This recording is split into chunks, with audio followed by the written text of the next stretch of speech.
All right. Sorry for that rant on the last video, but I'm tired of this BS basketball that everybody keeps saying is looking good. People, this basketball sucks. This season has sucked. We've had, excuse me, we've had a few good games.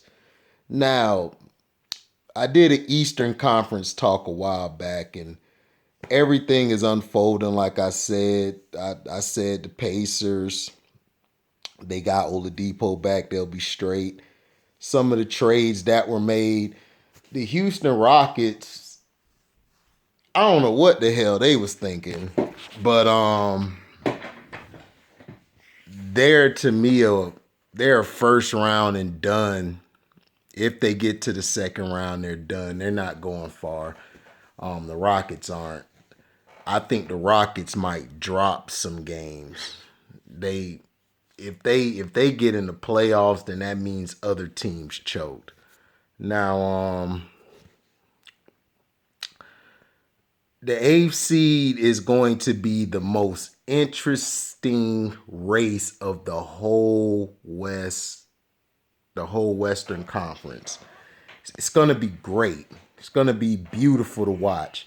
You got Portland, but they might get slowed down because Hassan Whiteside stays hurt. Lillard is hurt. Ariza has a hot temper, but he's added great defense and toughness to him. I like this Trent kid. He's nice. I remember his dad back in the day used to ball. Um, CJ is on and off. He's been up and down a lot this year. He really hasn't been consistent. He's been up and down, but if you want to call that consistent, yeah. Their bench is very thin. Melo's doing the best he can, but Melo's 36 or 37. Now, the Grizzlies are amazing. The thing with the Grizzlies is, can they sustain this same toughness into the second half? Because this ain't college. You know, they play way more games than college. So we got to see if they can sustain. But John Morant's the real deal. Dylan's good. The pieces they got, like Winslow and I forgot the other two guys' name, but they're pretty good too. That'll be a good pickup for them. They're gonna grow together. They've been together all year. That whole unit is tight. I just didn't like that bitch move they did. Sorry for my cursing, but it was a bitch move by getting on Iguodala when Iguodala didn't ask to be there. Now, who else? The Suns.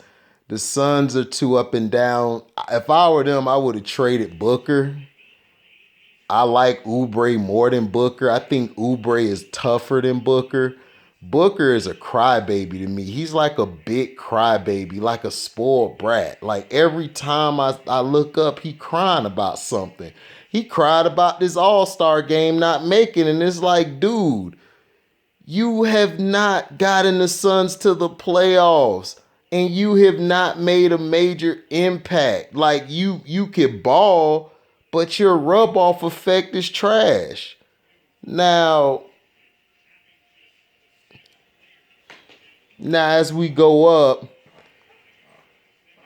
we got Utah Jazz. The Utah Jazz, ever since trading for letting Donovan Mitchell run the point, run it with the ball in his hands, they've been going up. Clarkson has been a monster off the bench. He's been killing. Bogdanovich has been balling. Eagles is balling. Putting him in the starting lineup has worked. And you got Michael Conley inserting himself back in it. They didn't just throw him in there. He figured out, okay, so this is how I need to play. Him and Mitchell are starting to learn how to play off one another. Mitchell has to learn how to play without the ball better. If he learns how to do that, Utah's going to be dangerous. Defensively, they got a team. They got a team. They're damn good defensively. But they just got to keep it up.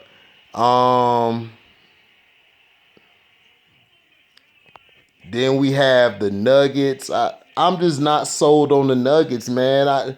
To me, the Nuggets is going to come down to this. Jamal Murray, are you going to grow a pair and say, I'm taking this game over, I'm taking this team over, I'm taking the team by the horns, and I'm taking us where we got to go?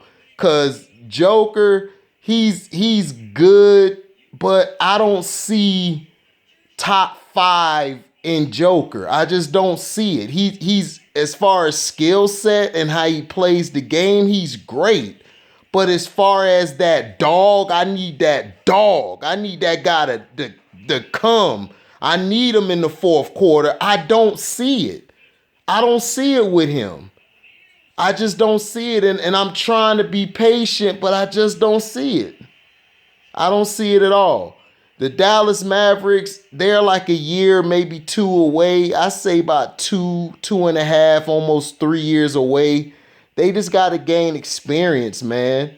Porzingis, you have got to work on your inside game, and Porzingis has got to work on his weight. He is too small and too tall to be getting pushed out the post, and he shoots too many damn threes. Everybody in the league shoot threes. Like everybody play point guard or shoots. Back in the day, you had your power forwards, your centers, your small forwards, your two guards, your point. The only guy who controlled the ball all the time was the point guard. Everybody's a goddamn point guard today. It's like, I don't know who the point guard is, who running the team. It's ridiculous. But Dallas got to work on their defense. Their bench is decent. Finney Smith is very underrated. I like him. Brunson's starting to pick up. Seth's starting to pick up. Tim Hardaway, if he stays healthy, he should be up for most improved because he's really improved his game. Their big man, number 42, and that other guy, I can't think of their name.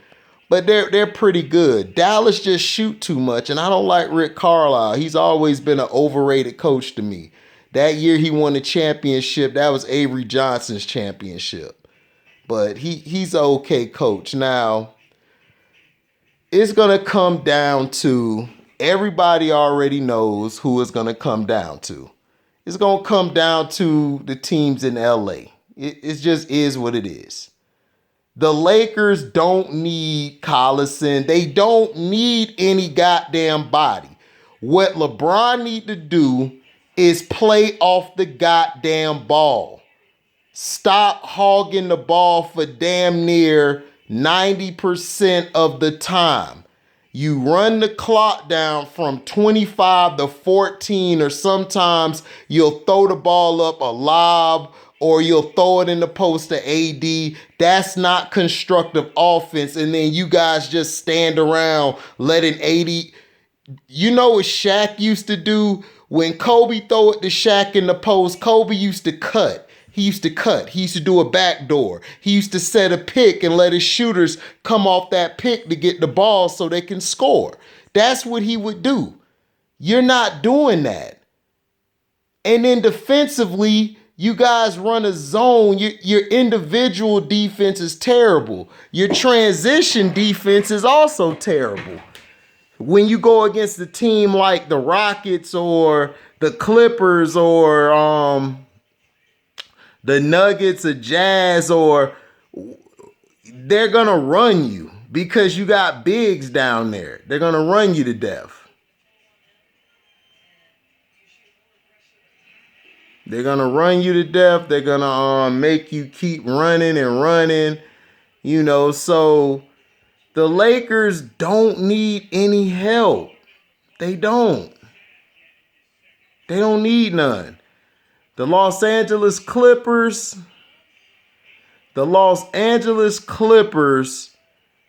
I am worried about the trade they made because Mo Harkless was great at perimeter defense and he could play the post. Now, Marcus Morris, listen here, Marcus Morris, if you watch this video, he probably ain't gonna watch it because I ain't nobody. But since this nobody's talking, stop getting mad and wanting to fight every goddamn body. You are so easily to get in your, it's so easy to get in your head. All I gotta do is just say you're soft or you ain't this and that. You ready to fight the whole damn team. You a head case. And Paul George is just Scottie Pippen reincarnated. Soft as hell, getting hurt. You know, all the Clippers have to do is lean on Kawhi at the end of games. Give the ball to Kawhi or give the ball to Lou Williams. Those are your two closers. Now, defensively, they might have to run some more. They might have to run a little zone because when you have Marcus Morris in there or Shamet in there and Lou Williams together, that kind of makes your defense shaky. So you got to play a little better zone.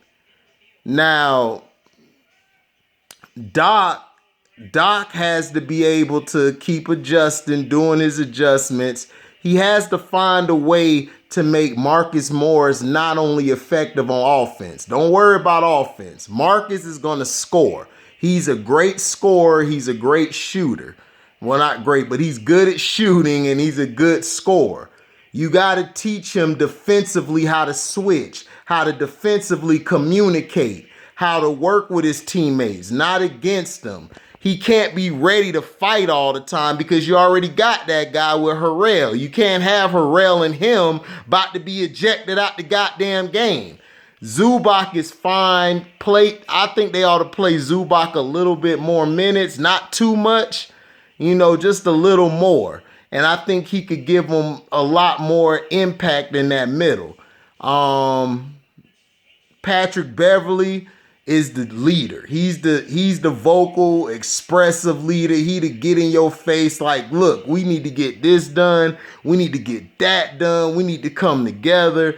I love that. Beverly to me is this era's Gary Payton. Except Gary Payton was much better facilitator on offense, but Beverly does his thing. Now, to me, that's the West Coast. It's going to come down to me, attrition, agility, mental toughness. Mental toughness is going to see who's going to win. And we already know the refs are going to back the Lakers because we already know the Lakers paid for their chip, but you still got to play the games. So if the Clippers, you're not going to get any calls. All you teams in the West, you're not going to get any calls. They're going to give all the calls to the Lakers. You guys are either going to man up or y'all just going to fall off. But I got the Lakers winning the West to get the number 1 seed in the West. Getting the number 1 seed. I got the Clippers winning the West. That's how I see it.